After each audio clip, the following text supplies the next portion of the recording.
25번 시편 84편을 교독하겠습니다. 만군의 여호와여, 주의 장막이 어찌 그리 사랑스러운지요. 내 마음과 육체가 살아계시는 하나님께 부르짖나이다. 주의 제단에서 참새도 제집을 얻고 제비도 새끼들 보금자리를 얻었나이다.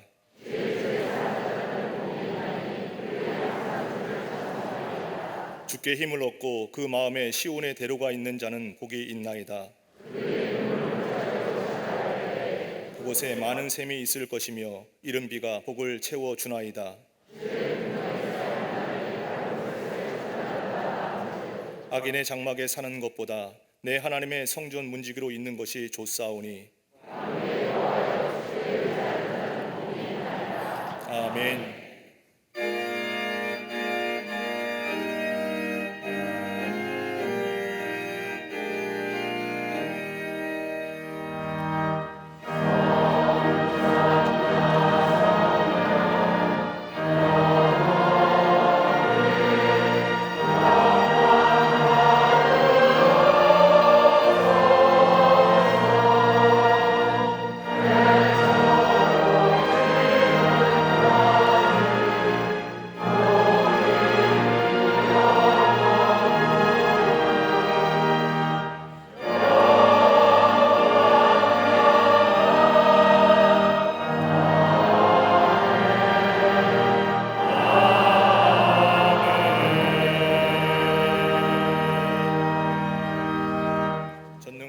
천지를 만드신 하나님 아버지를 내가 믿사오며 그 외아들 우리 주 예수 그리스도를 믿사오니 이는 성령으로 잉태하사 동정녀 마리아에게 나시고 본디오 빌라도에게 고난을 받으사 십자가에 못 박혀 죽으시고 장사한 지 사흘 만에 죽은 자 가운데서 다시 살아나시며 하늘에 오르사 전능하신 하나님 우편에 앉아 계시다가 저리로서 산자와 죽은 자를 심판하러 오시리라.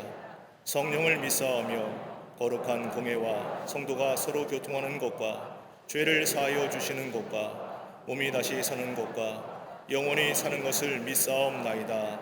아멘.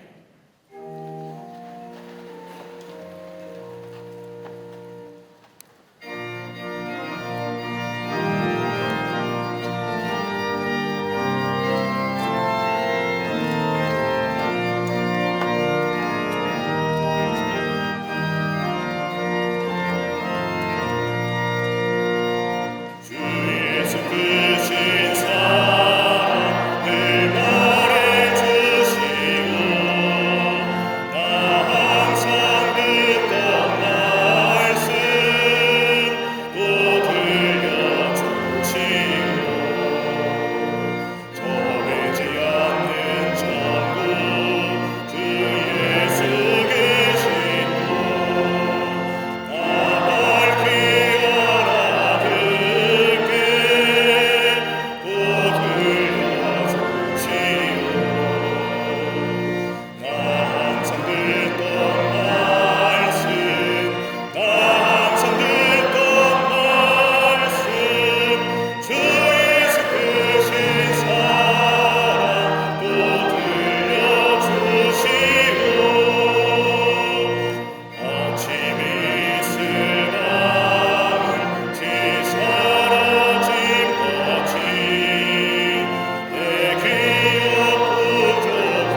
사랑과 은혜가 풍성하신 하나님 아버지, 지난 한 주간도 무더위와 코로나의 어려움 속에서도 주님의 보호하심과 인도하심의 크신 은혜 가운데 살게 하시다가 복된 주일에 주님 전으로 불러주시사 기쁨으로 예배드리게 하심에 감사를 드립니다.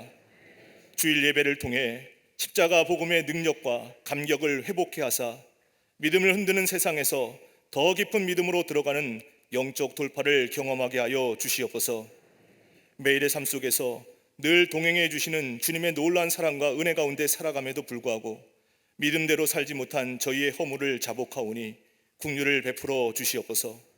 모든 죄에 더러워진 세속의 옷을 벗고 샘물같이 솟아나는 보혈로 씻음받아 온전히 변화되게 하여 주시옵소서.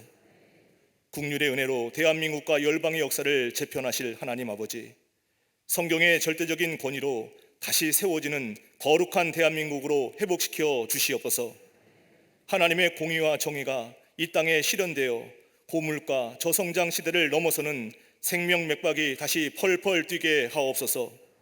위정자들에게 하나님을 지극히 경외하는 영적 분별력을 부어주사 난제들을 풀어갈 지혜와 영향력으로 이 시대를 치유하시고 바로 세워 주옵소서. 사업법 개정안이 재개정되게 하사 신앙교육과 예배가 회복되며 건화기념과 정체성이 지켜지므로 차세대 교육 선교가 지속되게 하옵소서.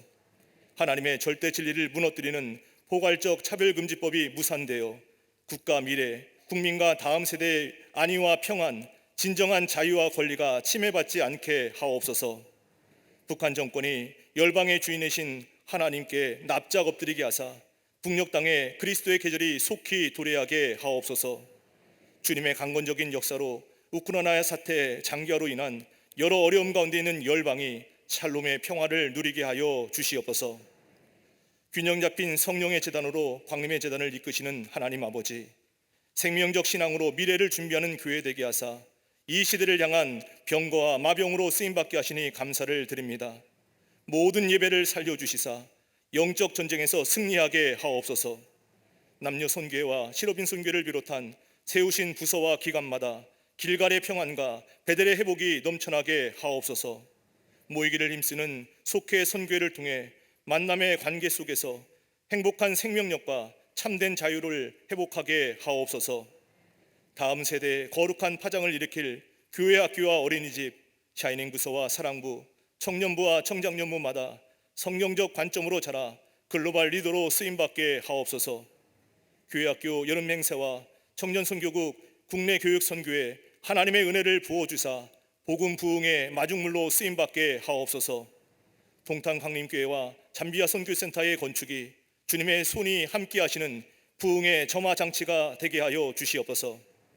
생명력 넘치는 지성전과 국내 선교지마다 마른 뼈처럼 메마른 이들에게 성령님의 권능과 영권이 뿜어져 나오는 회복의 진원지가 되게 하옵소서. 금요일부터 진행되는 전교인 여름 수련회를 믿음의 전성기를 회복하는 장으로 이끄시사 역동적인 말씀과 기도를 통해 온 교우들이 예수 그리스도의 생명에 연결되게 하옵소서. 믿음의 가정과 일터마다 헛된 일을 꾀하는 세상에서 영적 분별력을 갖고 영적으로 성공하는 풍성한 평생이 되게 하여 주시옵소서. 평생을 주님과 영혼을 사랑함으로 목자의 사명 감당하고 계시는 감독님께 육체의 한계를 뛰어넘는 강건함을 부어주시사 십자가 사명을 끝까지 완수하는 온유의 지팡이로 계속해서 쓰임받게 하여 주옵소서. 부흥의 미래를 현재로 당겨오시는 담임 목사님의 목회에 성령의 능력을 더하시사 어려운 시대에 새로운 길을 여는 비전과 사명 넉넉히 감당하게 하옵소서. 오늘도 주님의 말씀을 대원하실 때 비관론이 득세하는 어두운 시대를 이겨낼 알곡의 마음으로 기용되는 영적 곡창지대가 되게 하여 주시옵소서. 함께 예배드리는 광림 남교회와 서교회, 북교회와 국내 선교지, 방송으로 예배드리는 성도들 가운데도 감당할 수 없는 엘림의 축복으로 가득하게 하옵소서. 병상에서 치유하심을 사모하는 이들마다 잠시 받는 고난에 경한 것에 함몰되지 않는 부활의 영적 기백으로 승리하게 하옵소서. 거룩한 예배를 위해 몸과 마음, 물질과 시간을 드리는 교우들의 헌신과 충성을 통해 하나님 나라가 확장되며 예배가 회복되어 교회가 든든히 서갈 수 있도록 역사하여 주옵소서. 전국 향한 환희의 찬양을 부르며 영광 돌리는 갈릴리 성가대와 오케스트라의 찬양을 기뻐 받아 주옵시며 예배당 안에 은혜와 생수의 강이 솟구쳐 오르게 하여 주시옵소서. 오늘도 저희에게 강력한 성령의 역사와 기름 부으심의 은혜를 부어 주시는 우리 주님 예수 그리스도의 이름으로 감사하며 간절히 기도드리옵나이다. 아멘. 하늘에 계신 아버지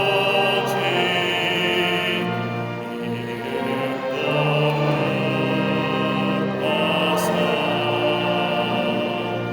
주님 나라 임하시고 뜻이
할렐루야.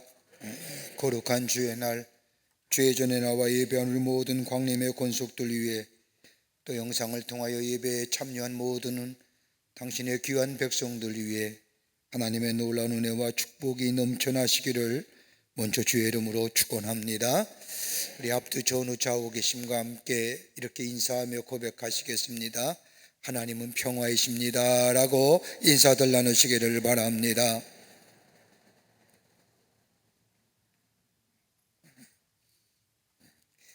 부부 사이에도 인사하는데 굉장히 쑥스러워 하시는 것 같아요. 괜찮습니다. 지난 2년 반 동안 우리 교회 코로나 때문에 여름 수련회를 갖지 못했습니다. 올해는 우리가 8월 12일서부터 금요일서부터 8월 14일 주일 저녁까지 2022년도 여름 수련회를 갖습니다. 이번에는 주일이 꼈기 때문에 8월 15일 날 금요일 날 저녁 집회, 그리고 토요일 날 새벽과 그리고 토요일 날 저녁과 주일 날 광복절 예배입니다. 기념주일인데 광복절 기념 예배 오전에 드리고 오후에 저녁 예배 집회 4번의 집회를 갖도록 하겠습니다. 짧은 시간이지만 우리에게 큰 은혜가 있을 줄 믿습니다.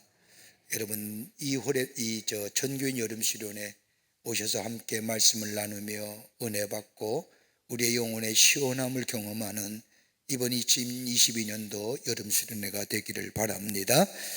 오시는 강사님은 정동제일교회 담임하셨던 송기성 목사님이 오셔서 우리에게 말씀 전해 주실 겁니다. 우리가 그동안 답답한 영혼들, 갈급했던 영혼들 이 자리에 참여하셔서 금요일과 토요일날 새벽과 토요일날 저녁과 주일 저녁에 있는 이 4번의 집회에 참여하셔서 영혼의 시원함을 누리며 우리 영혼의 생명의 기쁨을 다시 한번 소유하는 이번 여름 수련회가 되시기를 바랍니다. 요즘에 뭘 얘기해도 아멘도 안 하시고 그냥 말씀만 하시옵소서 듣겠나이다 이렇게 하면 안 됩니다. 아멘으로 화답하셔야 됩니다. 여름 수련회 꼭 오셔서 은혜 받기를 원합니다. 안 하는 사람은 끝내 안 하십니다. 참 고집이 지조가 대단하십니다. 여름 수련회 잊지 마시기 바랍니다. 오늘 저녁 예배는 세례 입교회식으로 저녁 예배 드립니다. 세례 받으시는 분들, 입교하시는 분들 꼭 참석하셔서 세례 입교식에 참여하시기를 바랍니다. 여러분들도 함께 오셔서 함께 예배하며 함께 축하하며 하나님 앞에 감사하는 시간 됐으면 좋겠습니다.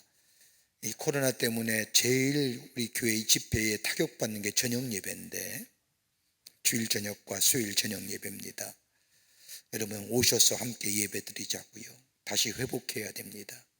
저녁에 와서 주일 저녁과 수요일 저녁 예배에 은혜의 시간 자리에 함께 참여하셔서 예배 드리며 다시 한번 깊은 하나님의 은혜와 사랑을 체험하시는 기회 되시길 바라는데, 오늘 저녁은 세례교인 예배로 드리도록 하겠습니다. 교회학교 여름 행사가 오늘까지 마지막까지 이루어집니다. 우리 자녀들 이번에 많이 보내주셔서 감사한 마음 드립니다. 많은 학생들이 와서 또 말씀을 배우며 기도와 예배를 드리며, 또 저한 중 어떤 아이는 울면서 예수님 만나기도 하고 참 귀한 시간들이었습니다. 아마 여러분의 자녀들 하나님께서 지키시고 인도해 주실 줄을 믿습니다. 마지막까지 있는 여름 행사 기도해 주시고, 우리 청년들이 교육 선교 중입니다. 전국 각지의 100교회를 방문하면서 저 멀리는 해남과 순천까지 내려가서 여름 성경학교를 하고 또 복음을 전하며 또 교회를 섬기는 일을 하고 있습니다. 끝까지 아름다운 유종의 열매가 거둬질 수 있도록 기도해 주시고 관심을 가져주시기를 바랍니다. 오늘 강대한 미안의 28교구의 김명주 성도님 가정에서 이일심 권사님을 추모하며 감사한 마음을 가지고 장식해 주셨습니다. 선교구와 교구 소식 선교의 모임들 보시고 다 참여해 주시기를 바랍니다. 결혼하실 가정이 있습니다. 축하해 주십시오. 우리 교회에 소속 계시는 김문일 목사님의 아들 되는 모세군의 결혼식이 오는 토요일 교회에서 있겠습니다. 지난 한 주간에 어려움을 당한 가정들이 계십니다. 여러분 만나실 때에 하늘의 소망으로 위로하여 주시기를 바랍니다. 그 밖에 박스광론에 많은 광고들 보시고 기도해 주시고 관심을 가져주시되, 여름 숙련 기간 동안 자녀 돌봄의 시간 같습니다. 자녀들 데리고 오면, 자녀 맡기고 가면 자녀들 잘 돌보아 드리고, 또 부모님들은 은혜 받는 시간입니다. 함께 오셔서 은혜도 받으시고 또 자녀들도 좋은 시간 갖는 기회 되시고, 또 여름 수련회 버스 운행 시간표도 나와 있습니다. 이용에 착오 없으시기를 바랍니다. 그 밖에 광고들 보시고 기도와 관심과 참여를 부탁드립니다. 이제 성경봉도 읽겠습니다.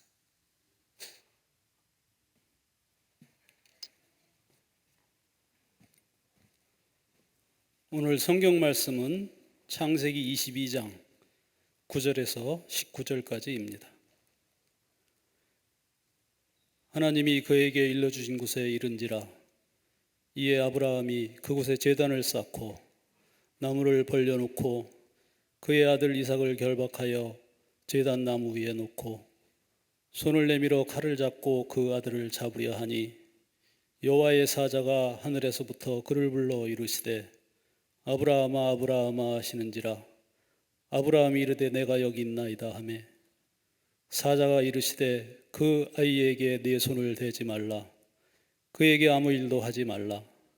네가 내 아들 네 독자까지도 내게 아끼지 아니하였으니 내가 이제야 네가 하나님을 경외하는 줄을 아노라. 아브라함이 눈을 들어 살펴본즉 한 순양이 뒤에 있는데 뿔이 수풀에 걸려 있는지라. 아브라함이 가서 그 순양을 가져다가 아들을 대신하여 번제로 드렸더라. 아브라함이 그 땅 이름을 여호와 이레라 하였으므로 오늘날까지 사람들이 이르기를 여호와의 산에서 준비되리라 하더라. 여호와의 사자가 하늘에서부터 두 번째 아브라함을 불러 이르시되, 여호와께서 이르시기를 내가 나를 가리켜 맹세하노니 네가 이같이 행하여 네 아들 네 독자도 아끼지 아니하였은즉 내가 네게 큰 복을 주고 네 씨가 크게 번성하여 하늘의 별과 같고 바닷가의 모래와 같게 하리니 네 씨가 그 대적의 성문을 차지하리라. 또 네 씨로 말미암아 천하 만민이 복을 받으리니 이는 네가 나의 말을 준행하였음이니라 하셨다 하니라. 이에 아브라함이 그의 종들에게 돌아가서 함께 떠나 부엘사바에 이르러 거기 거주하였더라. 아멘.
우리 갈릴리 성가대와 오케스트라의 귀한 찬양에 감사합니다. 고맙습니다.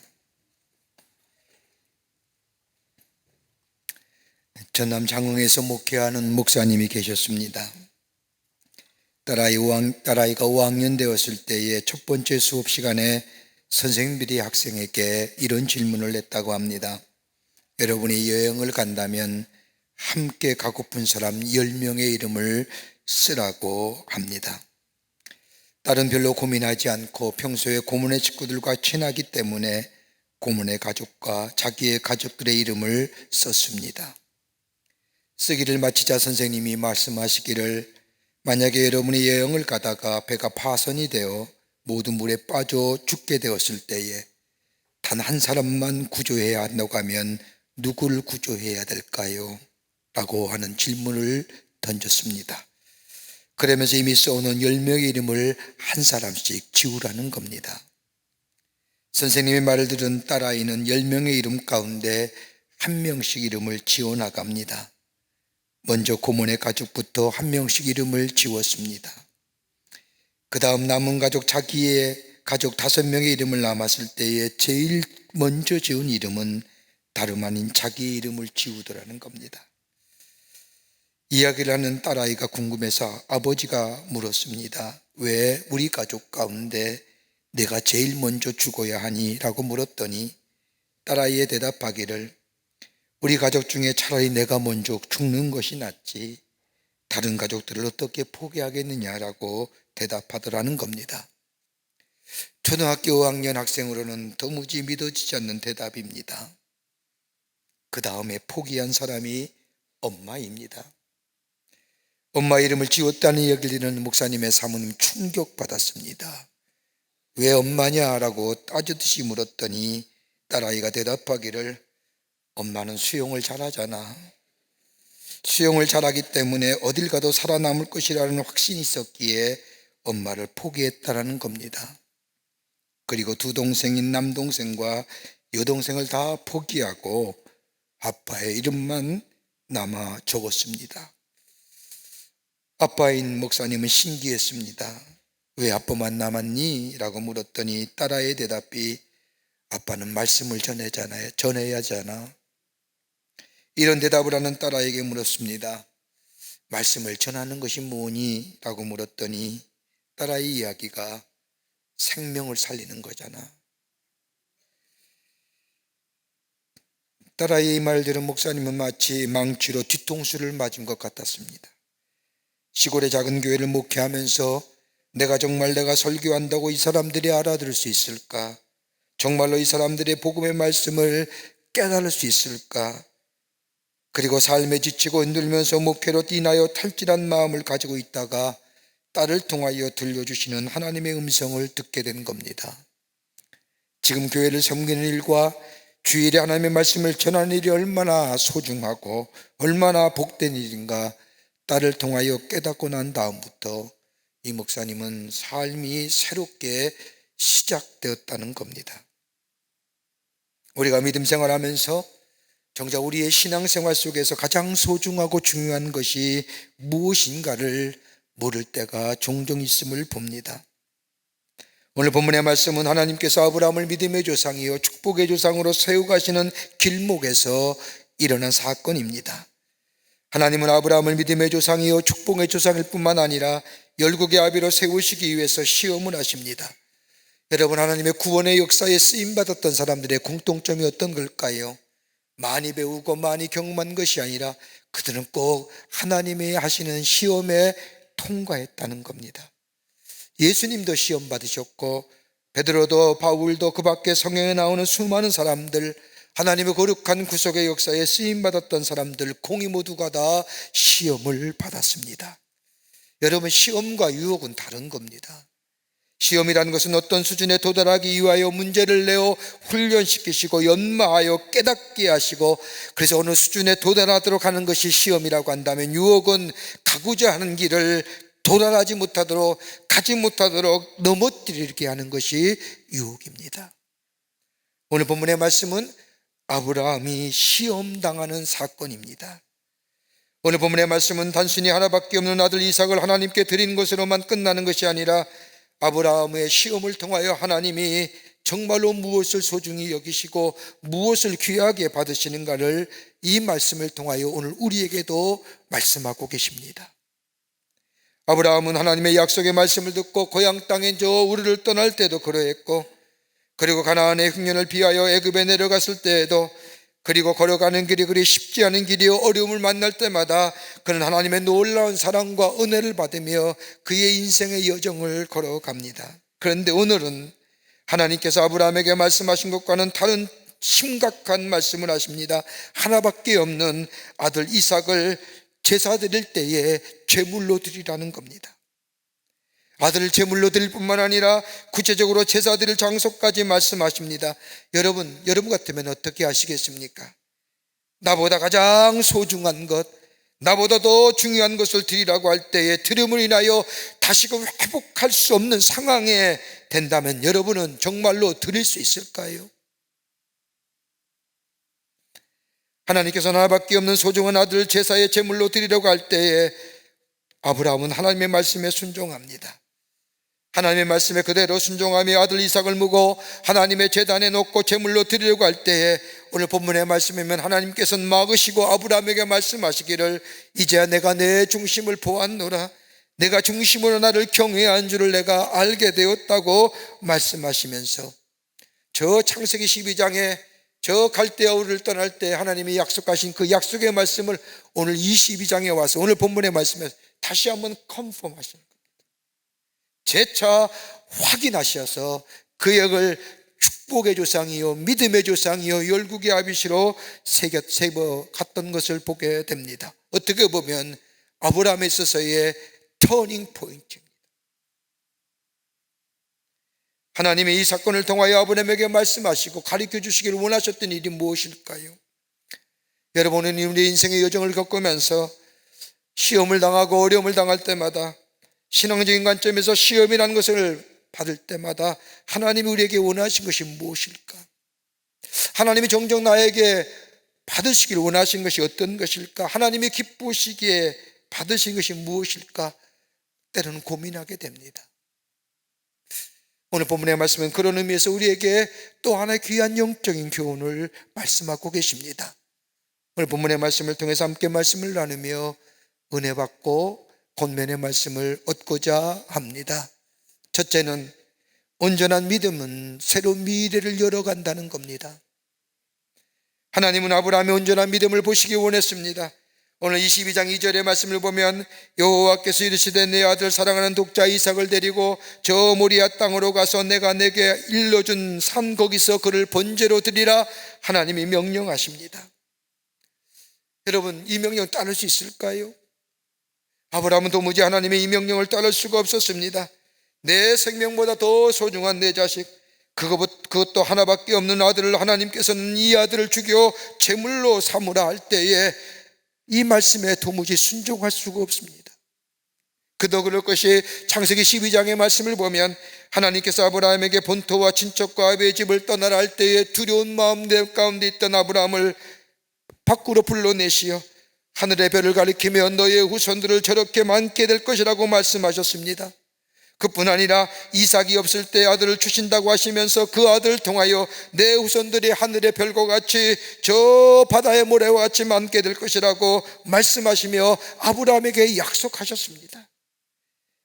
그런 후 시간이 지난 다음 하나님의 약속이 더디 이루어지는 것 같아서 아브라함은 사라의 몸종인 하갈을 통하여 아들 이스마엘을 두었지만 하나님은 그 아들이 약속의 아들이 아니라 이삭이야말로 약속의 아들이라고 말씀하시며 이삭을 주셨습니다. 아들 이삭을 통하여 하나님의 약속의 성취가 이루어질 것이라고 믿었던 아브라함, 그런데 하나님이 어느 날 문득 아브라함에게 그 아들 이삭, 약속의 자녀인 이삭을 제물로 바치라는 겁니다.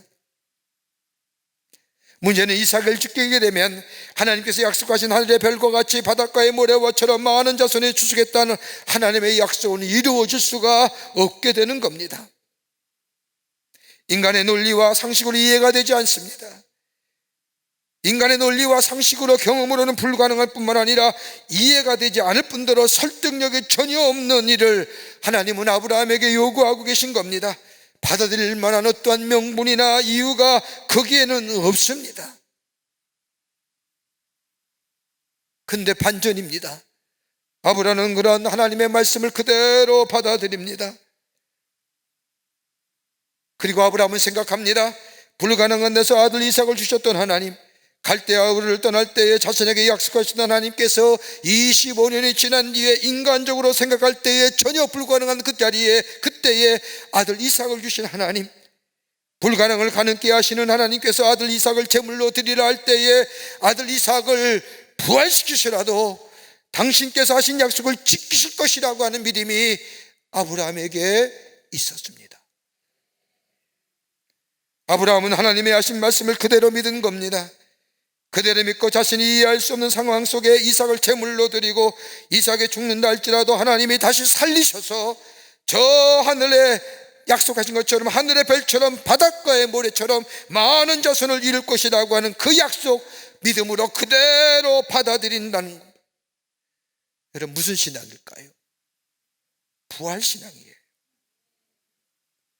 여러분, 이 당시에 부활한다는 사실 있을 수도 없고 생각할 수도 없던 그때에 아브라함은 부활의 신앙을 가졌던 겁니다.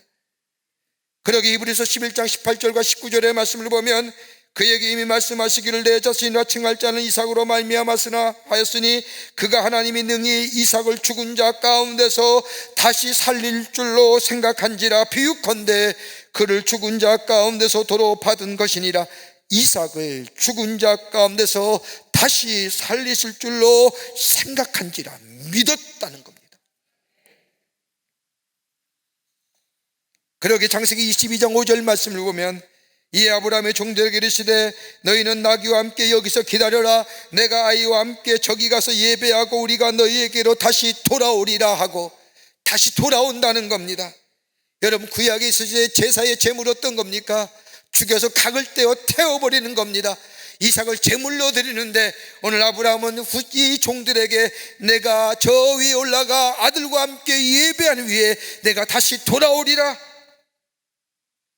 이삭은 죽고 없어지는데 이삭과 함께 같이 내려오겠다는 것은 하나님께서 이삭을 반드시 살려주실 것이라고 하는 믿음이 아브라함에게 있었던 것입니다. 여러분, 믿음이 좋다고 해서 신앙생활 오래 했다고 해서 다 믿어지는 것은 아닐 겁니다. 다 믿어진다면 우리의 믿음의 자리가 여기까지는 아닐 겁니다. 우리의 이성이나 논리, 경험 또는 한계로부터 받아들이지 못할 때가 있습니다. 하나님 왜 이 상황에서 나에게 이것 하라고 하셨을까? 물질적으로 어려운데 하나님 앞에 왜 헌금하라고 하는 일들, 건강으로 어려운데 왜 하나님은 나에게 봉사하라고 했는가? 어떤 형태든지 그의 말씀에 묵상했는지 예배를 드리는 가운데 하나님과 앞에 기도하는 가운데 내게 들려오는 말씀들, 내 이성으로나 내 경험으로나 내 합리성으로나 도무지 납득이 되지 않지만 그럼에도 불구하고 하나님의 말씀에 순종할 때에 가장 어렵고 힘든 부분을 통해서 하나님은 그 사람의 중심을 보시며 그 중심을 보신 하나님께서 그 일을 통하여 하나님께서 그의 인생의 길을 새롭게 열어가시는 것을 저는 많이 보았습니다. 왜 하라 하실까? 여러분, 마태복음 14장의 말씀을 보면 베드로가 물 위를 걷는 장면이 나옵니다. 말씀을 읽을 때마다 생각나는 것이 있는데 어떻게 베드로가 물 위를 걸을 수 있을까? 사람이 물 위를 걷는다는 것은 불가능한 일입니다. 우리의 상식과 우리의 이해와 우리의 경험과 우리의 모든 것을 동원해도 도무지 불가능합니다. 그래서 인간적인 방법과 해석을 쏟아내어 이야기하고 생각합니다. 베드로가 걸었던 것은 무리가 아니라 해변가를 걷는데 무리를 걷는 것처럼 보였을 것이다. 여러분, 그런데 한번 생각해 보십시오. 무리를 걸을 수 없는 하나님이라면 우리가 하나님을 믿을 이유가 어디에 있겠습니까? 우리가 하나님께 사실이 다 이해가 된다면 하나님과 우리의 생각은 같은 것이 되지 않습니까? 하나님과 우리의 생각이 같은 것이라고 한다면 하나님은 더 이상 우리의 믿음의 대상이 아니라 교제의 대상이요 사귐의 대상으로 전락되는 겁니다. 하나님은 때때로 우리가 이해하지 못하는 일들을 말씀하신 것은 다름 아닌 하나님의 말씀에 순종하는 믿음, 순전한 믿음을 우리로 하여금 우리 가운데 보기를 원하시고 계신다는 거예요. 여러분, 우리가 믿는 가장 기본적인 믿음이 출발점이 어떤 것일까요?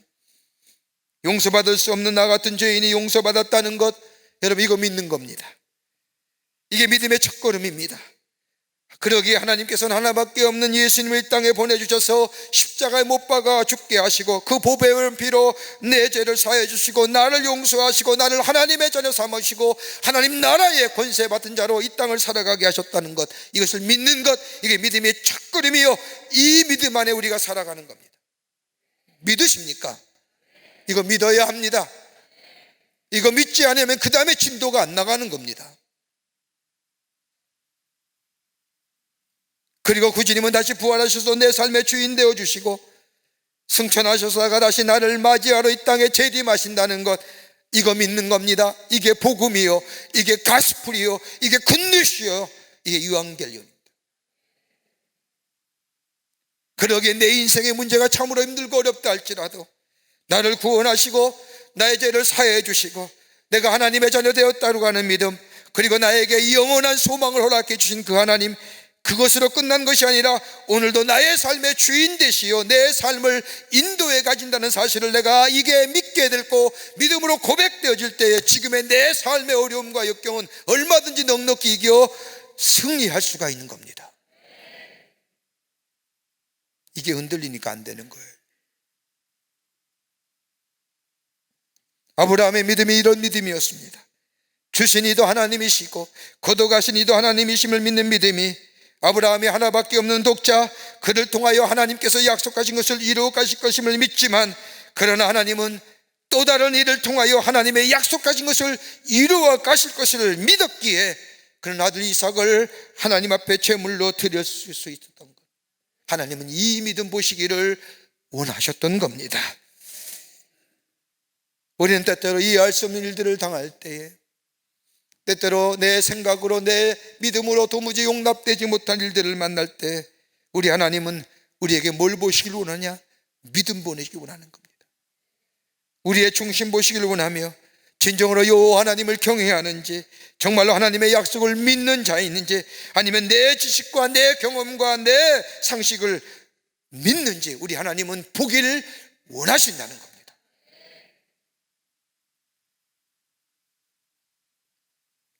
두 번째는 온전한 순종의 모습입니다.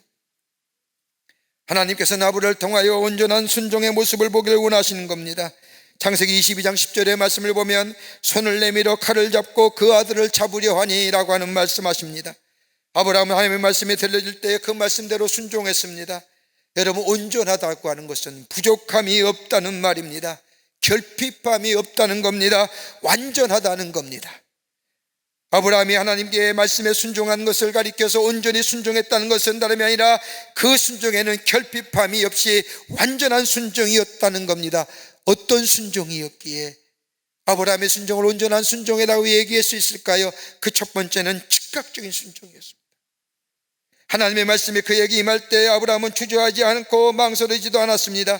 하나님의 명령이 떨어지자 아브라함은 아침 일찍 일어나 이삭을 데리고 하나님께서 제사드리라고 한 곳으로 출발했습니다. 누구하고 상의한 것 아닙니다. 야, 하나님이 내 아들 이삭을 제물로 드리라고 아내 사라와 의논한 것도 아닙니다. 만약 아내 사라와 의논했다면 못 갔을 겁니다. 하나님이 언제 하나님께 제사하면서 이삭 제물로 드리라고 말씀하실 때에 그는 주저하지 아니하고 즉각적으로 순종했습니다. 이것이 온전한 순종의 모습입니다. 여러분이 말씀 가운데 하나님의 음성을 들었다면, 예배 가운데 내 마음에 들려온 하나님의 음성을 들었다고 한다면, 기도 가운데 주님과의 인격적인 교제 가운데, 말씀의 묵상 가운데 주의 음성이 내 마음을 치게 했다고 한다면 그 자리에서 순종할 때에 그 순종이 온전한 순종의 모습입니다. 두 번째는 지속적인 순종이었습니다. 온전한 순종은 지속적이어야 합니다. 하나님께서는 아브라함과 이삭이 함께 모리아 산으로 가라고 말씀합니다. 아브라함이 사는 부엘사바에서 모리아 산까지는 무려 3일간의 길을 걸어야 됩니다. 3일 길을 걸으면서 여러분, 하나님의 명령에 순종한다는 것이 쉬운 걸음, 쉬운 길이었을까요? 가는 길 동안 얼마나 갈등과 번민과 생각이 많았겠습니까? 생각해 보십시오. 자신의 옆에는 제물로 드릴 아들이 함께 걸어갑니다. 아들이 그냥 무턱대고 아버지를 따라가겠습니까? 그렇다고 아버지인 아브라함이 아들 이삭과 하면서 그냥 말 없이 걸어갔겠습니까? 아마도 우리가 유추해 볼 때에 저 아브라함은 자신의 생애에 하나님이 어떻게 역사했는가, 하나님이 어떻게 인도해 주셨는가, 때마다 고민마다 하나님이 어떤 역사를 통하여 자신의 삶을 인도하시고 구원해 주셨는가 얘기하지 않았을까요? 지난날의 추억들, 하나님의 역사하심들, 하나님의 은혜들, 아들에게 아버지로서 해고 싶은 마음이 이야기가 얼마나 많았을까요? 하나님 떠나지 말아야 된다, 하나님 꼭 믿고 살아야 된다, 하나님의 은혜와 사랑이 너의 삶 가운데 떠나지 않는다, 얼마나 하고 싶은 이야기가 많았습니까? 그렇게 하나님의 은혜와 사랑을 나누며 걸어가는 그 걸음이 아들 이삭을 죽여 제물로 바치는 예배의 자리, 저 제사의 자리, 여러분 그 걸음이, 그 순종의 길이 쉬운 길이었을까요?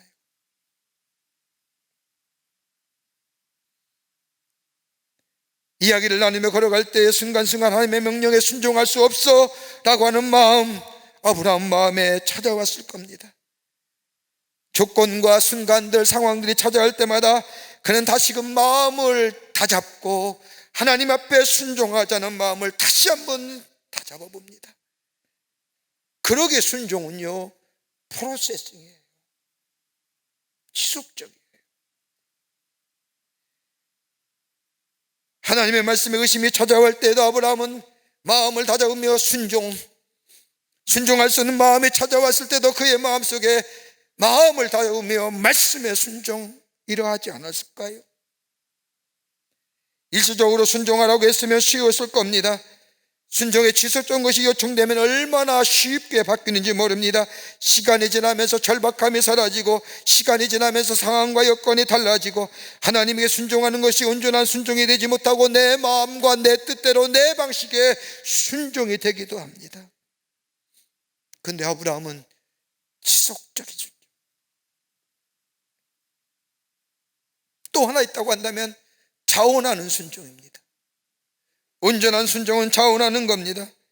아브라함의 순종은 누가 시켜서가 아니라 하나님 앞에서 스스로 자원하는 순종입니다. 자원한다는 것은 스스로 결단한다는 겁니다. 여러분, 이것이 온전한 순종입니다. 가만 생각해 보십시오. 우리가 하고픈 일들, 여러분 어떻게 하십니까? 죽었다 깨다 하죠. 안 해요? 거짓말하지 마세요. 내가 하고 싶지 않은 일들 웬만하면 안 하려고 하잖아요. 그래서 차일피 미루잖아요. 정말 하고 싶지 않잖아요. 여러분, 오늘 본문의 말씀을 생각해 보죠. 아버지가 아들을 죽여서 제물로 드린 일에 순종이라고 할 때에 그 일을 기쁘게 할 수 있는 아버지가 있을까요? 서둘러 다른 일 다 제쳐놓고 아들 먼저 죽여서 제물로 드리는 것이, 여러분 이렇게 할 아버지가 도대체 어딨냐 말이에요. 아브라함은 하나님께서 말씀하실 때 아침 일찍 아들 이삭과 함께 하나님께서 명하신 저 모리아 산으로 걸어갑니다. 자원하는 순종입니다. 스스로 자원하는 걸음이에요. 하나님의 명령을 들어서가 아니라 하나님의 명령을 알았기에 기쁜 마음으로 자원해서 그 일을 합니다. 자원하여 하나님의 말씀에 순종하는 것, 이 순종에 하나님이 기뻐하시는 거예요.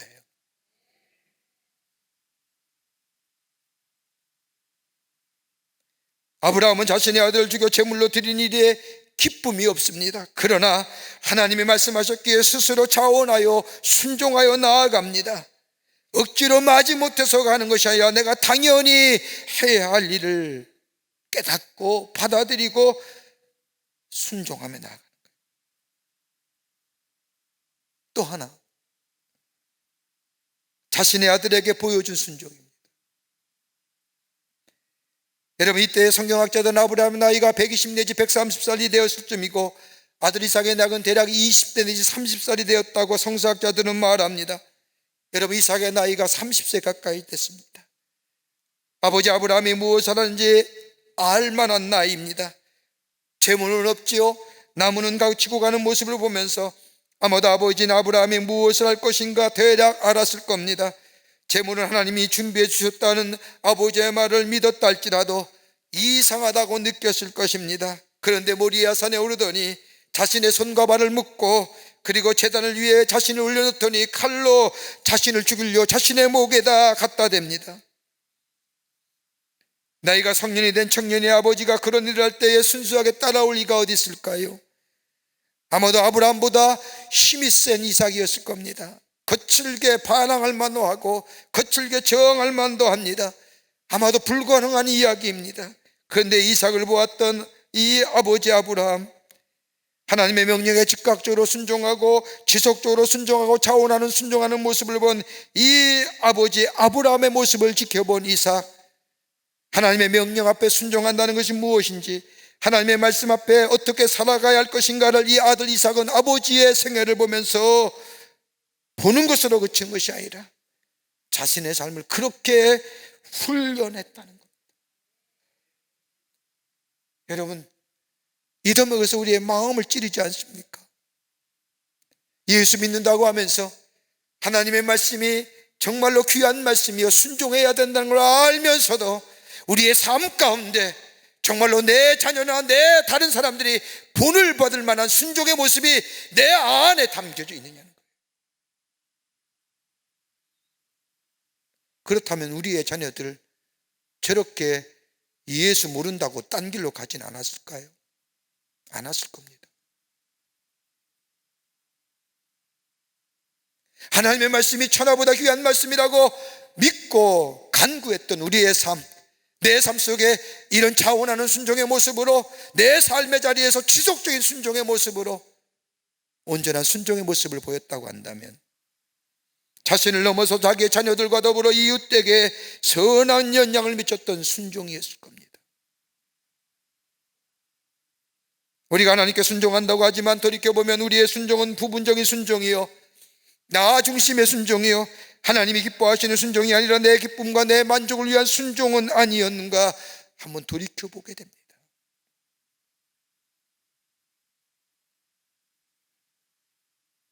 나만의 순종이 온전한 순종의 모습이라고 생각될지 모르지만 하나님은 그렇게 생각하지 않는다는 겁니다. 내 자녀에게, 내 이웃에게 영향을 미칠 수 있는 순종의 모습. 그러기에 사무엘상 15장 22절의 말씀을 보면 순종이 제사보다 낫고 듣는 것이 순양의 기름보다 나으니라. 순종하는 것이 하나님 앞에 제사 드리는 것보다 낫고 하나님의 말씀을 듣는다는 것은 깨닫고 인식하고 내 삶 속에 살아간다는 얘기인데 그 말씀을 듣는 것이 순양의 기름 태워서 하늘에 올려보내는 것보다 100번 나으니라.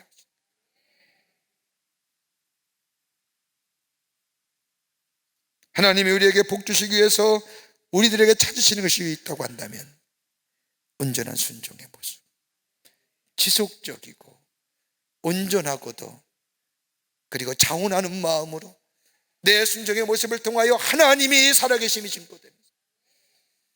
그 온전한 순종 속에 하나님 우리에게 하늘의 복을 컨펌하시는 거예요. 끝으로 하나님은 온전한 예배를 받으시기를 원하신다는 겁니다. 하나님께서는 아브라함을 통하여 받으시기를 원하셨던 것은 믿음이요 순종이요 또 하나 있다고 한다면 예배입니다. 22장 9절과 10절의 말씀을 보면 하나님이 그에게 일러주신 것이 이른지라 이 아브라함이 그것에 제단을 쌓고 나무를 버려놓고 그의 아들 이삭을 결박하여 제단 나무 위에 놓고 손을 내밀어 칼을 잡고 그 아들을 잡으려 하니. 아브라함은 하나님의 말씀에 온전한 순종으로 믿음을 가지고 하나님의 말씀하신 그 장소에 가서 번제를 드릴 준비를 하게 됩니다. 여러분, 이 모리아산이 훗날에는 솔로몬이 하나님의 성전을 세운 장소가 됩니다.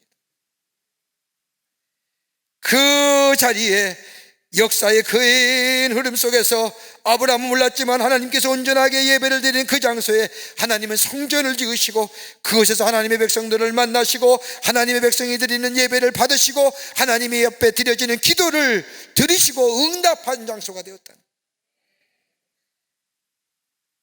하나님이 우리에게 받으시길 원하시는 것은 우리의 온전한 예배를 받으시길 원하십니다.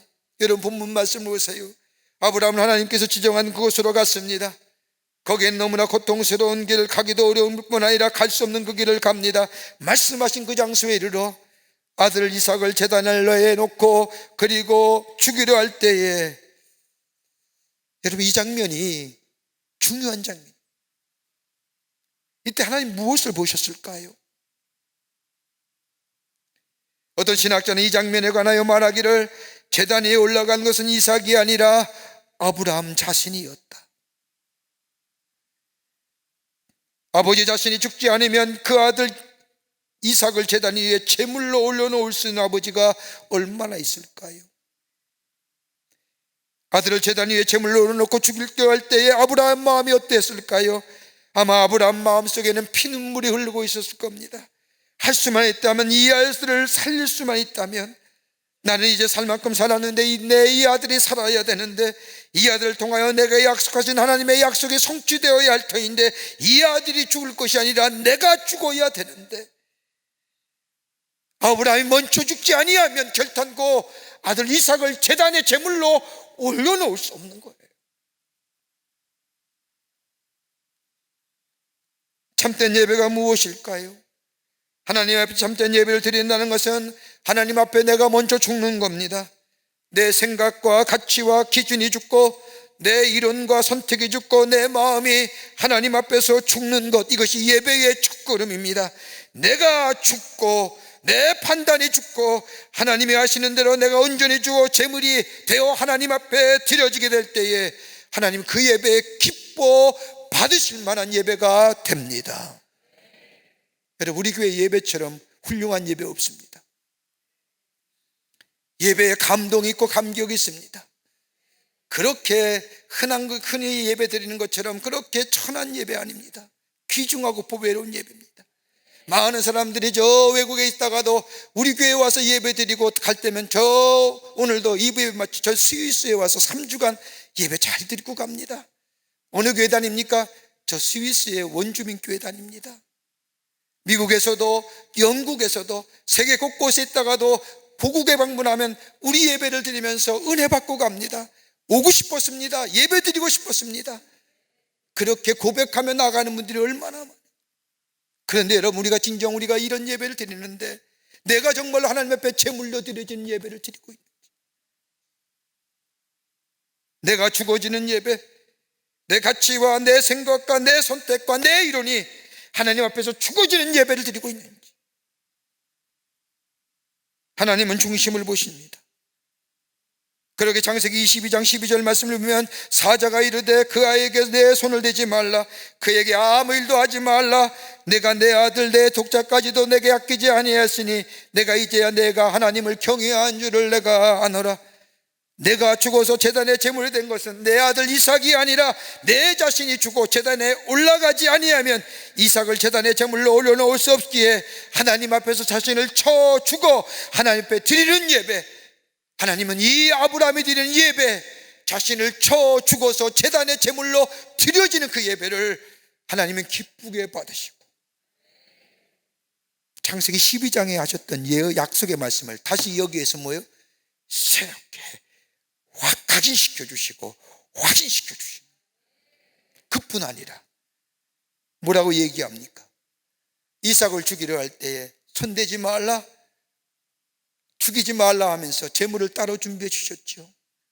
저 순양이 숯불에 걸린 순양을 제물로 보여주면서 여호와 이레, 하나님이 준비해 두셨다. 우리가 온전한 믿음과 온전한 순종과 더불어 온전한 예배를 하나님 앞에 드려질 때에 하나님은 우리의 예배를 받으시고 우리의 믿음과 우리의 순종의 모습을 받으시고 우리의 삶의 염려와 걱정과 마음의 불안과 어려움을 미리 아시고 준비하시고 예비해 주시는 분, 그리고 약속의 성취를 이루어 가시는 분, 짧게는 여호와 이레 하나님이 준비해 주셨습니다. 멀리는 하나님의 약속의 성취를 우리에게 허락해 주시는 삶. 염려하며 두려워하는 우리에게, 알 수 없는 미래에 대하여 불안한 우리들에게 두려워하지 말라, 염려하지 말라 말씀하실 뿐만 아니라 보여주시는 여호와 이레의 하나님. 아브라함은 그 하나님을 만나고 경험하며, 그러고 그의 삶 속에 하나님의 약속의 성취가 완전하게 그의 삶 속에 이루어지는 역사를 경험한 것을 보게 됩니다. 사랑하는 성도 여러분, 우리의 믿음이 어떤 믿음일까요? 세계적인 복음 전도자인 빌리그레임 목사님이 살아생전에 어떤 한 기자가 와서 묻기를, 목사님은 세상의 미래, 역사의 미래에 대하여 설교를 자주 하시는데 혹시 목사님 자신의 미래에 대하여 알고 계십니까? 라고 묻습니다. 이 질문을 받은 이 빌리그레임 목사님이, 예, 솔직히 나는 나의 미래에 대하여 어떻게 될지 모릅니다. 그러나 분명한 한 가지의 사실은 누군가 나의 미래를 붙들고 있다는 사실은 알고 있습니다. 그분은 나의 하나님이십니다. 우리의 믿음이 온전한 믿음, 순종이 온전한 순종, 그리고 온전한 예배가 될 때에 하나님 우리의 삶 속에 여호와 이레의 축복을 함께 하시고 우리의 미래에 약속하신 것을 성취시키시고 우리의 삶을 새롭게 하시고 하나님의 백성으로 이 세상 가운데 하나님을 증거하는 삶으로 살아가게 해 주실 줄을 믿습니다. 이 믿음의 경주를 걸어가시는, 그래서 아브라함과 같은 축복을 누리시는 복된 여러분과 저와 되시기를 주의 이름으로 축원합니다. 하나님 감사합니다. 저희들 주께서 사랑해 주시고 하나님의 자녀 삼으심에 감사합니다. 하나님 우리의 믿음이 온전한 믿음 되게 하시며 온전한 순종의 자리에 서게 하시며 온전한 예배의 자리에 서게 하셔서 여호와 이레의 축복일 뿐만 아니라 하나님의 약속의 성취를 누리며 사는, 그래서 우리의 삶 가운데 역사하시는 하나님을 증거하는 복된 저희들이 되게 하여 주시옵소서. 성령이 도우실 줄 믿으며 예수님의 이름으로 기도하옵나이다. 아멘.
너를 버리지 아니하리라.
나는 너를 떠나지 않으며 내가 나를 버려도 그래도 나는 너를 버리지 아니하리라. 내가 나를 사랑하지 않아도 그래도 나는 너를 사랑하며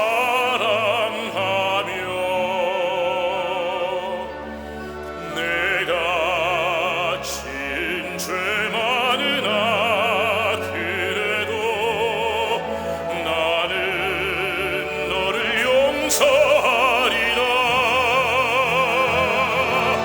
내가 천하고 미련하나 그래도 나는 너를 받으리라. 내가 천하고 미련하나 나는 너를 받으리라.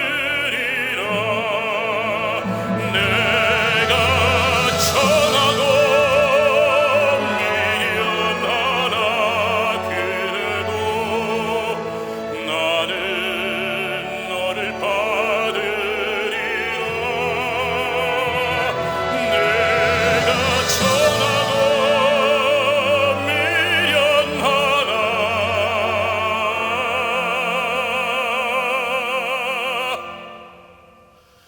나는 너를 받으리라.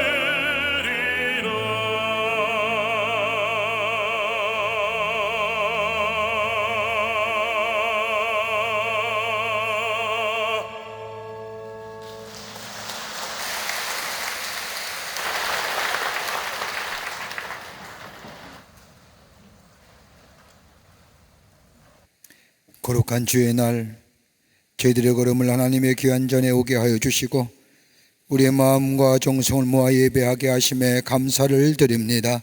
우리 예배를 기쁘게 받으시고 하늘문 여시사 하늘의 놀라운 은혜와 하늘의 축복이 많은 시간 되게 하여 주시옵소서. 주 앞에 예배하며 귀한 예물 성별하여 주님 앞에 봉헌합니다.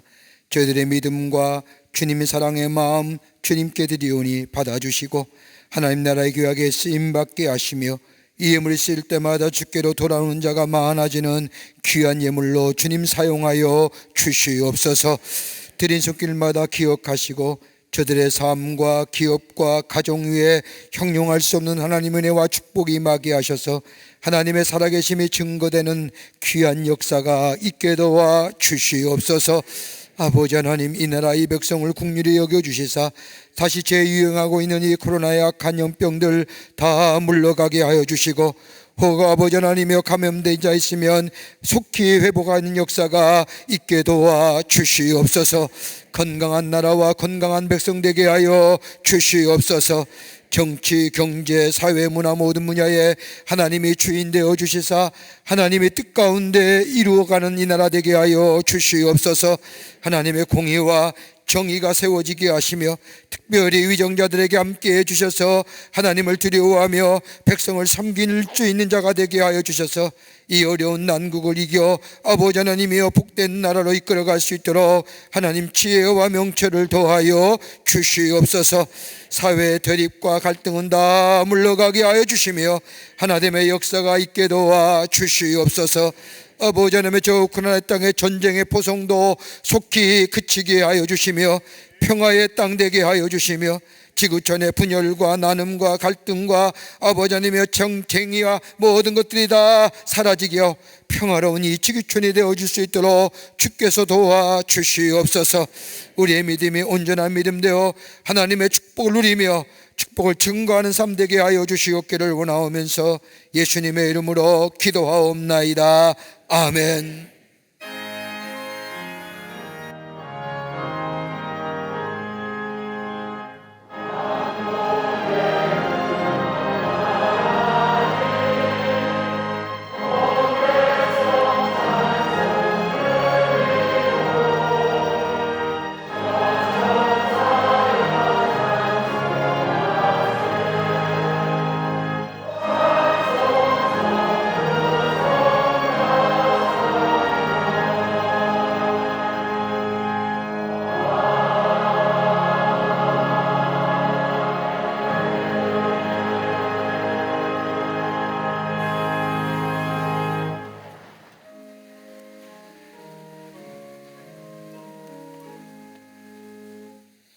오늘 이 아침 시간에 우리에게 처음 오신 분 계십니다. 호명할 때 앞으로 나와주시면 충심으로 환영하도록 하겠습니다. 새가족 등록 카드는 안 냈지만 처음 오신 분 계시면 앞으로 나와주시면 환영하도록 하겠습니다. 최한업 장로님 인도하신 임상엽님, 이정문 권사님 인도하신 장성래님, 이재훈 집사님 인도하신 이지웅님, 이목조 권사님 인도하신 인선주님, 이목조 권사님 인도하신 유미숙님, 최재훈 성도님 인도하신 조정혜님 환영합니다. 앞으로 나와 주십시오. 예, 괜찮습니다. 환영합니다. 앞으로 나와 주십시오. 3층 계시면 3층 앞으로 나와 주시면 중심으로 환영하겠습니다. 네, 환영합니다. 고맙습니다. 귀한 걸음 해주셔서 3층 3층 앞으로 나와 주시면 환영하도록 하겠습니다. 환영합니다. 고맙습니다. 귀한 걸음. 제가 마스크를 안 써서 가까이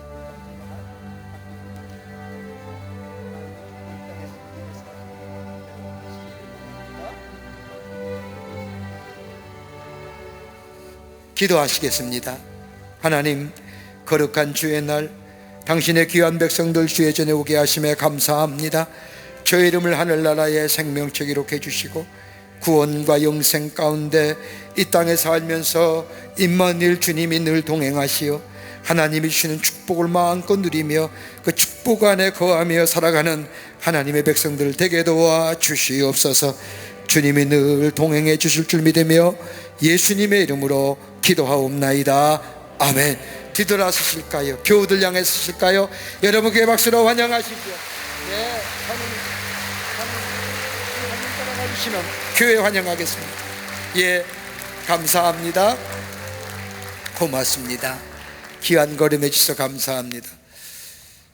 돌아오는 금요일날 저녁, 토요일날 새벽, 토요일날 저녁, 주일날 저녁, 다음 주에는 우리 광복절 기념주일로 광복절 기념 예배 드리고 저녁에는 집회 4번의 여름 수련회 갔습니다. 잊지 마시고 다 함께 모셔서 하나님의 말씀으로 은혜 받고 우리의 심령의 시원함을 경험하시는 이번 여름 수련회가 되기를 바랍니다. 혼자만 오지 마시고 함께 더불어 오셔서 은혜의 자리에 함께 모여 하나님의 은혜를 경험하시는 우리 모든 광림의 교우들이 되시기를 바랍니다. 다 일어나실까요? 우리 함께 마지막 찬송하시겠습니다.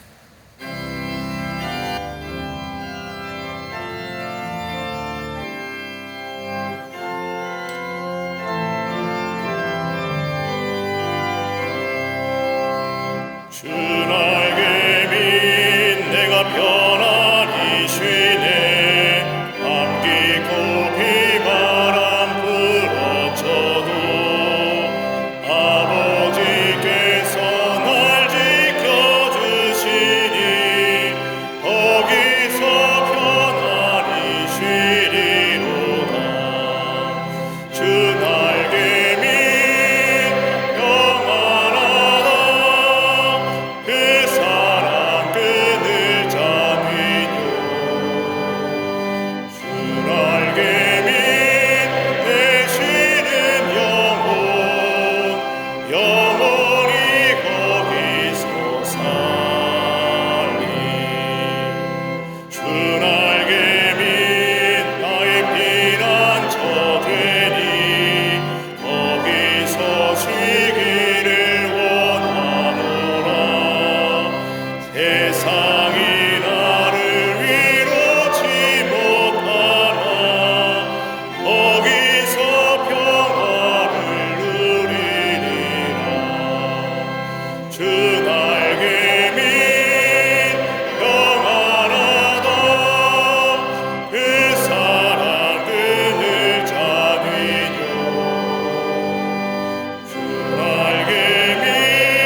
주 예수 그리스도의 크신 은혜와 하나님 아버지의 한량없으신 사랑하심과 성령님의 인도하심이 거룩한 주의 날 주의 전에 올라와 마음과 정성을 모아 하나님 앞에 예배하며 주신 말씀 가슴에 새기고 하나님의 말씀에 온전한 순종과 온전한 믿음과 온전한 예배를 통하여 여호와 이레의 축복일 뿐만 아니라 하나님의 이 약속의 성취를 누리며 살기로 결단하고 성전에 물러서는 우리 모든 사랑하는 광림의 권속들과 영상을 통하여 예배하는 당신의 거룩한 백성들 위해 주께서 지금으로부터 영원토록 함께 하시기를 간절히 축원하옵나이다. 아멘. 좋으신 하나님, 좋으신 하나님, 참 좋으신 나의 하나님, 우리의 예배를 받으시나